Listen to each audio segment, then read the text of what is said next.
Olá a todos, meu nome é Renato, estamos aqui com o Dr. Flávio Tarassolti, diretor de Unidade de Clínicas de Valvopatias do INCOR. Vamos, nesse vídeo, discutir um caso sobre estenose mitral com algumas dicas práticas. O caso clínico, então, paciente masculino de 35 anos, natural e procedente de Pernambuco e agricultor. Ele veio com uma queixa de dispneia progressiva há um ano, atualmente aos esforços habituais, classe funcional 3, com ortopneia e dispneia paroxística noturna. No último mês, idas frequentes ao PS, foi 3 vezes por conta de dispneia. Ao exame físico, ele tinha uma B1 normofonética, um estalido de abertura bem próximo ao B2, com sopro diastólico em ruflar, 2 cruzes em 6, sem reforço pré-sistólico. Estertores crepitantes bibasais e edema 2 cruzes em 4, simétrico em membros inferiores. Ao eletrocardiograma, a gente viu um ritmo de FA, uma frequência controlada, e queria perguntar para o Dr. Flávio se alguma coisa nesse eletro já chama atenção. Bom, a primeira coisa, o que é habitual muitas vezes na evolução de uma estenose mitral, a fibrilação atrial, certo? E chama atenção, de maneira geral, também essa mudança de V1 a V2, certo? No eletrocardiograma, mostrando uma sobrecarga atrial esquerda que tem de ser valorizada em relação a isso, já que nós não temos como avaliar a onda P, mas indiretamente no eletrocardiograma a gente pode ver que existe provavelmente uma sobrecarga atrial esquerda importante por essa mudança, principalmente na amplitude do QRS de V1 para V2. Certo. E se a gente somar o elétrico com o exame físico, tem alguma coisa que chama atenção para a gravidade dessa valvopatia? Bom, primeiro, a própria história clínica mostrando uma limitação na classe funcional. A segunda, sem dúvida nenhuma, um estalido da abertura próxima à segunda bolha, isso fala a favor de sinais de hipertensão pulmonar. E outra coisa, não tem reforço pré-sistólico. Provavelmente isso é em decorrência de uma estenose mitral anatomicamente importante, pode estar relacionado, sem dúvida nenhuma, à arritmia cardíaca nesse paciente. Certo? Certo. E aí a gente tem a radiografia define tudo. Vejam, nós temos uma área cardíaca praticamente normal. O que chama atenção é um arco médio praticamente retificado, coabaulado, um duplo contorno do átrio esquerdo e uma congestão parilar importante. Mesmo esse paciente relatando, isso é uma dica, às vezes o paciente ele já é um valvopata crônico de muitos anos, ele sabe que a indicação vem até com a mudança da qualidade de vida. Ele se autolimita, mas com essa radiografia de tórax é nítido, mesmo esse paciente autolimitado, que ele está congesto, tem uma congestão parilar, uma retificação do arco pulmonar que relata uma hipertensão pulmonar e um duplo contorno mostrando que provavelmente o átrio esquerdo é grande. Isso já é mais ou menos demonstrado no próprio eletrocardiograma, com a FA e aquela mudança de amplitude do QRS de V1 a V2. Certo. Então, se a gente somar tudo, um paciente sintomático, que provavelmente tem uma estenose mitral importante só pelo exame físico e exames complementares, e sintomático, né? Perfeito.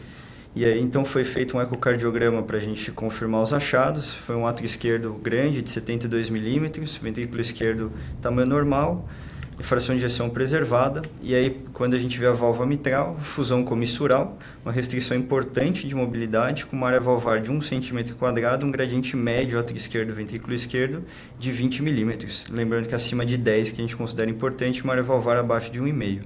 Tinha uma insuficiência tricúspide moderada e uma PSAP já importante de 74. Vale a pena ressaltar que vocês vejam, vocês conseguiram praticamente interpretar pelo exame, pela história clínica, ele é sintomático, pelo exame físico, mostrando uma estenose mitral importante, pelo segunda bolha próxima do estalido, edema de membros inferiores, falando a favor da insuficiência tricúspide.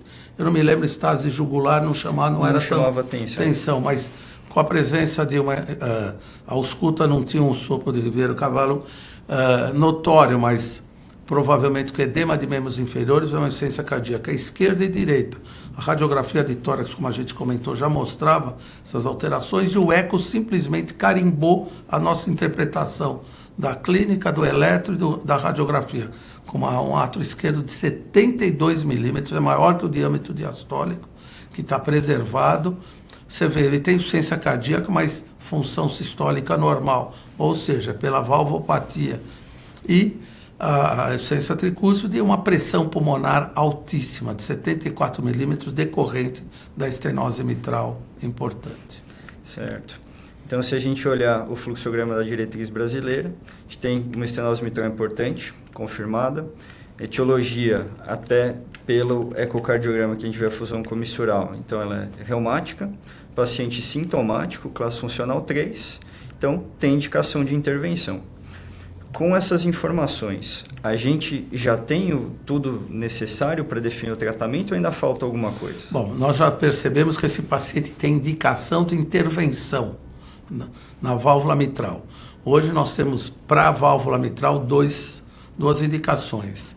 Uma que seria a melhor indicação, sempre que possível, a valvoplastia por catéter balão, e a outra intervenção cirúrgica, certo? Mesmo com essa hipertensão pulmonar, que a gente sabe que acaba regredindo de maneira expressiva com o tratamento, seja transcatéter ou cirurgia.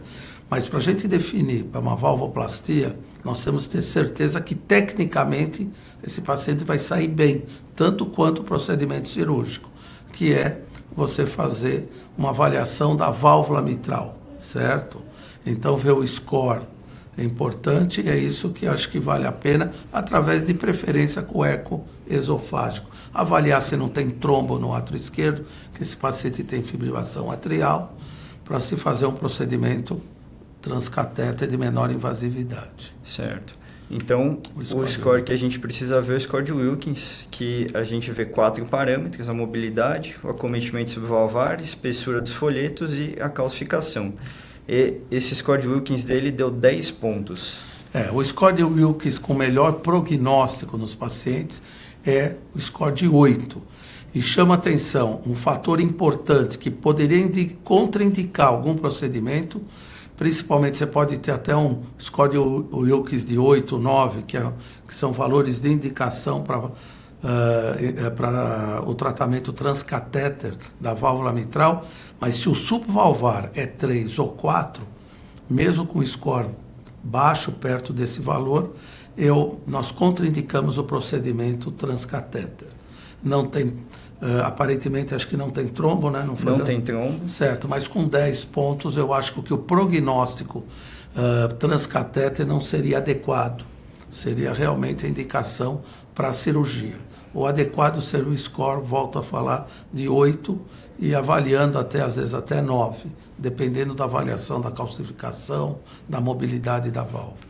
Então, paciente reumático, o ideal seria a gente tentar uma valvoplastia por balão, mas esse paciente não tem condições. O risco de não ficar bom esse procedimento é maior, o prognóstico é pior, então vale a pena o tratamento cirúrgico. Certo. Então, agora restou a gente pensar em cirurgia, para a gente trocar essa válvula mitral.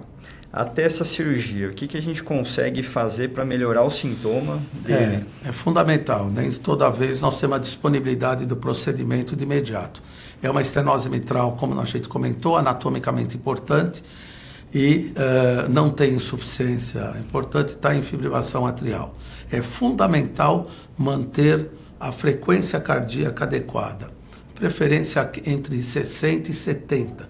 Quanto maior o tempo de diástole, menor fica a sobrecarga no átrio esquerdo.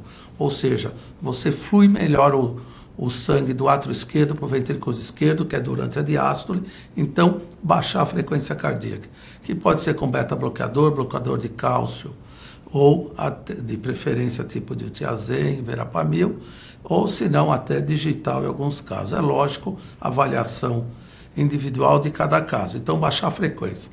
E a segunda coisa importante, às vezes, se está com gesso, como nós vimos na radiografia de tórax, e às vezes o paciente até estertorando, é diminuir a pré-carga. Como diminuir a pré-carga? Diurético.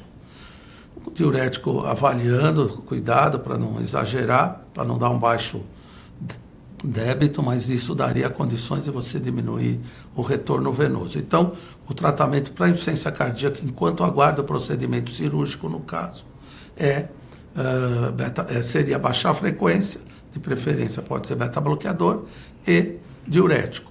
Mas esse paciente tem uma fibrilação atrial, não é isso? Isso.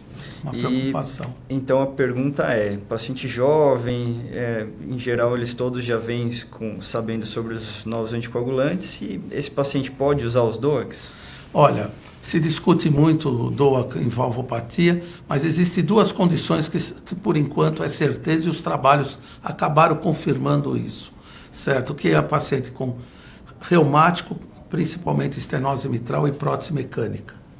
Essa é uma certeza. Então, esse paciente tem de ser anticoagulado com antagonista da vitamina K. No caso aqui de disponibilidade assistencial no nosso país, sem dúvida nenhuma, é a varfarina. Certo.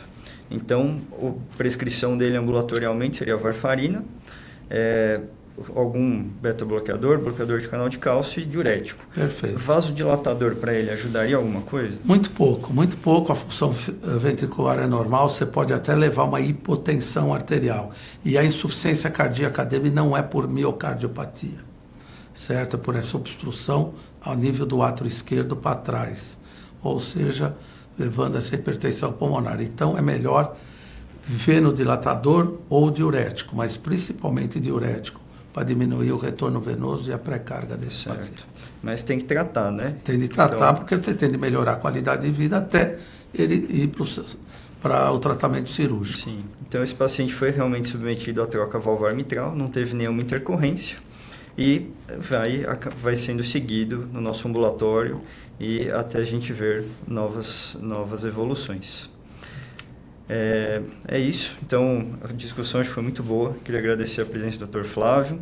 E para mais conteúdos e outras coisas, só seguir o Triple A e ver as nossas mídias sociais. Obrigado, Renato.